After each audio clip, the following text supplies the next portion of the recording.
आप सभी को नमस्कार। सुभाष चंद्र बोस की जन्म जयंती के अवसर पर आज हम यहाँ मोहनलाल सुखाड़िया यूनिवर्सिटी में आयोजित मेवाड़ टॉक फेस्ट में उपस्थित हुए हैं। ये अवसर वाकई महत्वपूर्ण है। देश की आज़ादी का अमृत महोत्सव मनाया जा रहा है। लोग अपने भूले बिसरे नायकों को नए सिरे से तलाशने में लगे हुए हैं। साथ ही जाने पहचाने जो हमारे नेता हैं, उनके कम जाने हुए पहलुओं को भी समझने के प्रयास हो रहे हैं। नेताजी सुभाष चंद्र बोस को कौन नहीं जानता। उन्हें स्वतंत्रता संग्राम के एक नेता, देशभक्त, संगठन कौशल के धनी, रणनीतिकार, सैन्य कौशल वाले, अंतर्राष्ट्रीय स्तर पर आज़ाद भारत के लिए समर्थन जुटाने वाले, सिविल सर्विस को ठुकराने वाले युवाओं के प्रेरणा स्रोत के रूप में उन्हें हर कोई जानता है। लेकिन नेताजी सुभाष चंद्र बोस का एक पहलू और भी है जिसे कम ही लोग जानते हैं।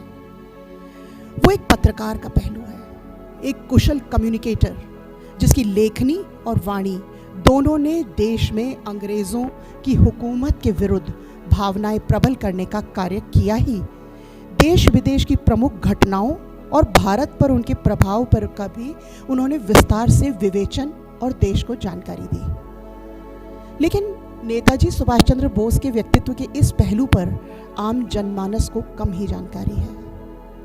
उनके संपूर्ण विद्यार्थी और राजनीतिक जीवन में पत्रकारिता के प्रति उनके प्रेम और लेखनी वाणी पर उनकी पकड़ लगातार दिखाई देती है। पत्रकारिता में उनकी रुचि उनके कैम्ब्रिज के दिनों में ही जागृत हो गई थी और उन्होंने इसका उल्लेख CR दास, शरद चंद्र बोस और अपने मित्र चारूचंद्र गांगुली को लिखे पत्रों में किया है।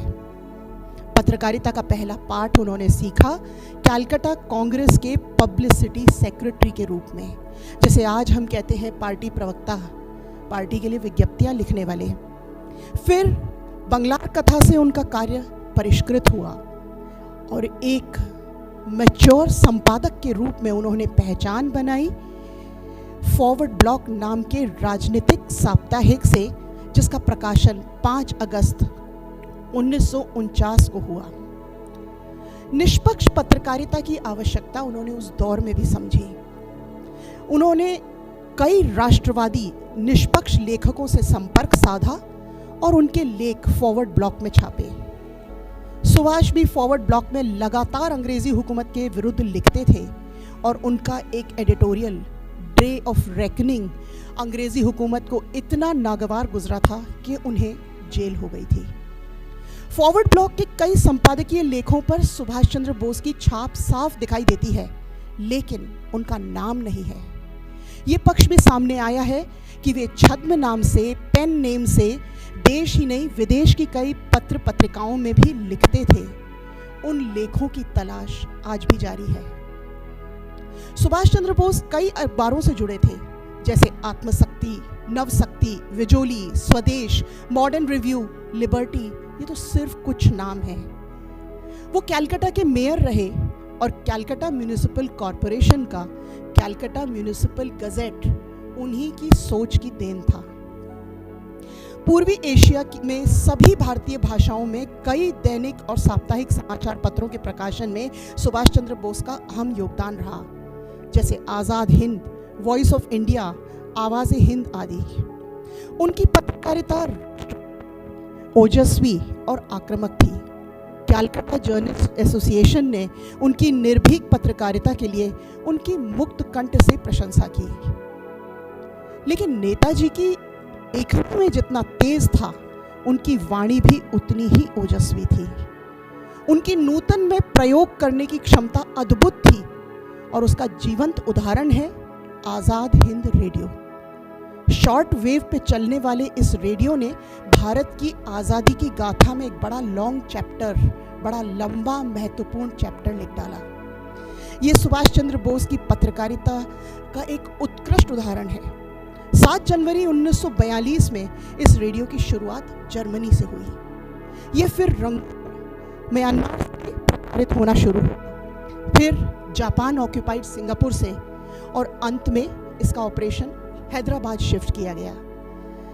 इस स्टेशन से अंग्रेजी, हिंदी, तमिल, गुजराती, मराठी, पंजाबी, पश्तो और उर्दू में साप्ताहिक कार्यक्रम प्रसारित होते थे। ये सब वो भाषाएं हैं जो आज़ाद हिंद फौज आईएनए के सिपाही और संभावित समर्थक समझते थे। और इनके कहे हुए शब्दों का आशय, शब्दों को बोलने के वक्त बहुत अहमियत होती है। कौन सा शब्द कब बोला जाता है, किस तरीके से बोला जाता है, किस आशय से बोला जाता है, ये हम सब जानते हैं कि ये शब्द का सबसे बड़ा महत्व होता है। और आज़ाद हिंद रेडियो ने इसे बखूबी निभाया। आज़ाद हिंद रेडियो के कार्यक्रम की शुरुआत बहादुर शाह जफर के इन अल्फाजों से होती थी। जरा गौर से सुनिए, हर कार्यक्रम की शुरुआत बहादुर शाह जफर के इन अल्फाजों से होती थी, शेर से होती थी। गाजियों में बू रहेगी जब तलक ईमान की, तख्ते लंदन तक चलेगी तेग हिंदुस्तान की। जरा सोचिए इस एक शायरी का सिंबॉलिज्म। बहादुर शाह जफर, जिन्होंने 1857 की क्रांति के अंदर जो भारतीय सिपाही थे उनका नेतृत्व किया। युद्ध में हार जाने के बाद अंग्रेजों ने उन्हें बर्मा में रंगून भेज दिया। वहां उनकी 1962 में मौत हुई। वही रंगून 80 साल बाद सुभाष चंद्र बोस ने वहां से अंग्रेजों के विरुद्ध जन जन को जगाने के लिए जब आज़ाद हिंद रेडियो का प्रसारण किया, तो हर प्रसारण की शुरुआत में बहादुर शाह जफर के शेर को सुनाया। 2 सदियों के संघर्ष को पाट दिया। 1857 की असफल क्रांति की कसक और टीस को जगा दिया और अंग्रेज शासन को उखाड़ फेंकने के जज्बे को मजबूत कर दिया। कहने को तो एक शेर था, लेकिन वो कुछ चंद लफ्जों से उन्होंने बहुत कुछ कर दिखाया। अगर वो ज़माना टीआरपी का होता, रेटिंग का होता, हिट्स और लाइक और सब्सक्राइब का होता, तो शायद आज़ाद हिंद रेडियो के आगे कोई टिक ही न पाता। लेकिन पैमाइश तो तब भी थी। अंग्रेज़ों ने सर्वे करवाया और आज़ाद हिंद रेडियो को उनके शासन के विरुद्ध जनमानसता को भड़काने वाला एक सबसे महत्वपूर्ण अंग माना गया। ऐसी रिपोर्ट भी तैयार की गई। यह आज़ाद हिंद रेडियो की सफलता ही थी कि बीबीसी को उसे काउंटर करने के लिए, उसे रोकने के लिए, उसका विरोध करने के लिए अपना ईस्टर्न सर्विस सेंटर आनन फानन में शुरू करना पड़ा। उसी बीबीसी को, ब्रिटिश ब्रॉडकास्टिंग कॉरपोरेशन को, नेताजी ने आज़ाद हिंद रेडियो पर ब्लफ और ब्लस्टर कॉरपोरेशन यानी धोखा और धमकी कॉरपोरेशन का नाम बेधड़क दे दिया।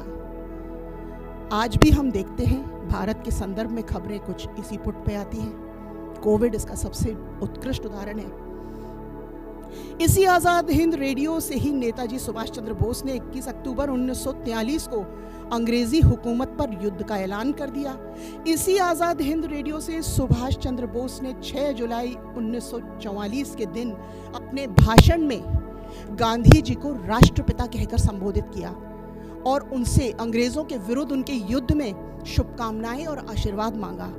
वो पहली बार था जब किसी ने गांधी जी को राष्ट्रपिता के नाम से संबोधित किया था। और आप विडंबना देखिए, ये नाम है लेकिन सुभाष कहीं विलीन हो चुके हैं। और इसका एक और सिंबॉलिज्म आप देखिए, एक और आप इसके अंदर जो आंख था एक पत्रकार का वो देखिए।